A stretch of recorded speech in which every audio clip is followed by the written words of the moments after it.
In the heart of South Carolina lies Columbia and its neighboring towns Irmo and Lexington, some of the fastest growing areas in the state. These areas are known for their vibrant communities, robust economies, and beautiful green spaces. And they're attracting a lot of attention. But with all the growth, can it all be good? In this video, we'll explore just that. Let's dive in.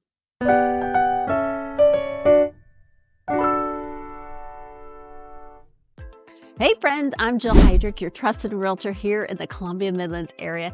Our mission with this channel is to be your go-to resource for everything you need to know about living in Columbia, Irmo, Lexington, and the surrounding Midlands. If you find this video helpful, please give it a thumbs up and leave a comment below. We love connecting with you. Let's start by discussing the development around Columbia, Irmo, Lexington, and Blythewood. Longtime residents often express concerns about the influx of new people. These folks have lived here for decades and they've seen some dramatic changes. They remember when the Vista was just a collection of warehouses and now it's one of the hottest spots in the city. They remember Irmo before Harbison exploded.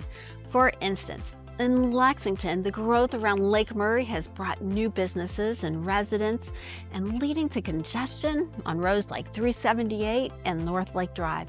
This change started when significant companies like Blue Cross Blue Shield and the University of South Carolina expanded their presence here. In recent years, we've seen a boom in small businesses and new industries planting roots right here in the Columbia Midlands. One of the most exciting developments is the new Scout Motors plant being built in Blythewood. They announced in March of 2023 this state-of-the-art factory will span 1,100 acres. This substantial $2 billion investment will revolutionize the region, creating over 4,000 permanent jobs. The plant will produce 200,000 vehicles annually, which is an impressive 40 trucks per hour at peak capacity. A new highway interchange will be added to going directly to and from the plant to handle the predicted increase in traffic, facilitating factory-specific traffic and minimizing the impacts on local traffic and roads. Furthermore, Scout Motors will add a rail connection to support the shipping needs once the production begins. This rapid development raises questions about how this area handles the increased demand and ensures that growth is managed responsibly. For example, Richland County is considering a $2.2 billion transportation sales tax to fund over 100 road projects over the next 15 years. These projects fall into community investment, county advancement, and comment enhancement. The goal is to improve transportation infrastructure, make roads safer, and be more reliable, and enhance major roadways to support economic growth and sustain the operation of the Comet bus transit system.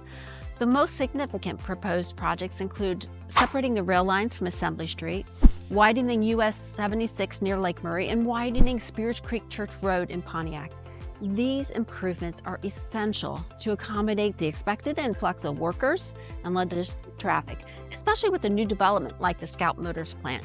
Councilman Dawn Weaver has assured residents that the extended penny tax will fund the proposed projects without increasing the current tax rate. Meanwhile, Lexington County has also been taking steps to manage its growth. Last year, the Lexington County Council approved a budget that includes a 5% increase in property taxes. Yep, an increase. This increase means the property tax on a home valued at $100,000 and is used as the owner's primary residence increased by $19.69. This modest increase helps fund services and infrastructure projects to keep up with the growing population.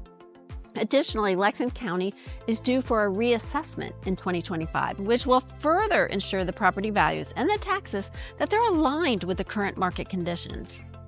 But traffic is a concern. The Midlands has historically been a smaller metro area, and many roads outside the center are still just two-lane rural routes.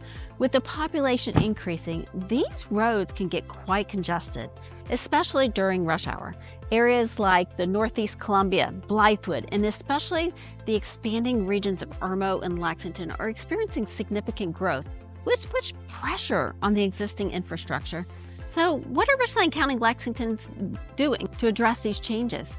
Both counties are actively working on widening roads and improving infrastructure to keep up with that growth. For example, projects like the widening of Leesburg Road in Columbia, which is expected to be completed in 2025, and of course, the never-ending widening of Hardscrabble Road. They just announced again in March that the project won't be completed until 2025.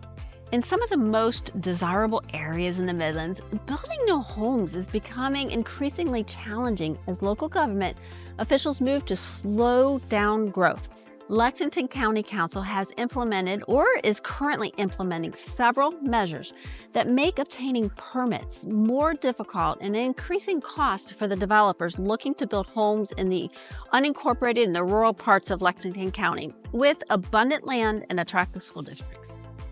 Despite these challenges, the Columbia Midlands area offers many benefits that outweigh the downsides. Our region boasts fantastic parks like Irmo Shoals Park and Lexington's newly renovated Virginia Hilton Park, a friendly community and affordable housing. The central location makes it easy to access the beach, the mountains, and larger cities like Atlanta and Charlotte. So when you visit Columbia, Irmo, and Lexington, you'll fall in love with our charming downtowns, the ease of getting around, and the welcoming atmosphere. Please email or text me if you're considering a move to Columbia Midlands area. I'd love to discuss your relocation needs and how I can help you make it a smooth transition for you and for your family. I'm Jill Heydrich, and I'll see you next week.